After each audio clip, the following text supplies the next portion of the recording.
ফেসবুকে বা টিকটকে অ্যাপ সম্পর্কে জানলাম যে এই অ্যাপটা নাকি বাংলাদেশের এক তরুণ তৈরি করেছে এবং ওটা নাকি ফেসবুকের বিকল্প। হ্যাঁ, ভালো কথা। বাংলাদেশে এরকমের একটি সামাজিক যোগাযোগ মাধ্যম দরকার।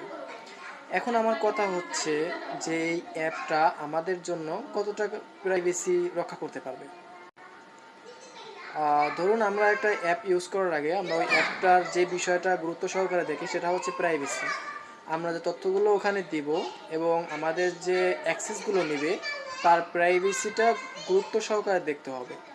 কারণ আপনি একটা অ্যাপ ইনস্টল করলেন আপনার ফোনে, আপনার ফোনের পার্সোনাল ডকুমেন্ট থাকতে পারে, আপনি ওই অ্যাপে কী কী পারমিশন দিবেন, ওই অ্যাপ আপনার জন্য কতটা গুরুত্বপূর্ণ এবং অ্যাপ আপনার যে প্রাইভেসিগুলো সেগুলো রক্ষা করতে পারবে কি না, আপনার যে ডকুমেন্টগুলো সাবমিট করবেন বা আপনি ওখানে যে পোস্ট করবেন, কারোর সাথে ইনবক্সে কথা বলবেন, এটা আপনার তারা দ্বিতীয় কোনো পক্ষ ওটা মনিটরিং করবে কি না, তো সেই বিষয়গুলো কিন্তু গুরুত্ব দিতে হবে।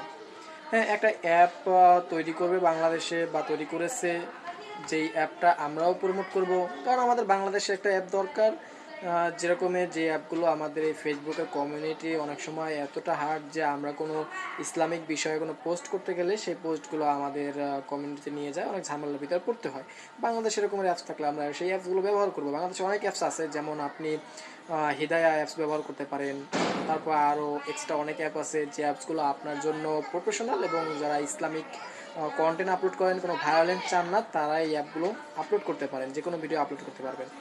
এখন আমার কথা হচ্ছে একটা অ্যাপ তৈরি করা মানে বা প্রমোট করা মানে এমন না যে ওই অ্যাপটা আমাদের ইউজ করতেই হবে। অ্যাপটা আমাদের জন্য কতটা সিকিউরিটি সম্পন্ন এবং আমাদের তথ্যগুলো, আমাদের যে ডকুমেন্টগুলো, আমাদের যে এক্সট্রা যে আমরা ওখানকার অ্যাক্সেসগুলো দিব, সেই অ্যাক্সেসগুলো আমাদের জন্য কতটা নিরাপদ, আমাদের ব্যক্তিগত তথ্যগুলো তারা কতটা নিরাপদে রাখবে এবং আমাদের সেফটিটা, এইটা সম্পূর্ণ গুরুত্বপূর্ণ। এইটা আপনারা ভেবে চিনতে তারপর অ্যাপটা ইনস্টল করবেন এবং অ্যাপে অ্যাকাউন্ট ক্রিয়েট করবেন। আমি এটা বলবো না যে আপনি অ্যাকাউন্ট ক্রিয়েট করেন না, আপনি অ্যাকাউন্ট ক্রিয়েট করবেন, এটা একমাত্র আপনার ব্যক্তিগত ব্যাপার। তো যারা অ্যাপ ডেভেলপার আছে এই জিনিসটা আশা করি খেয়ালে নেবেন।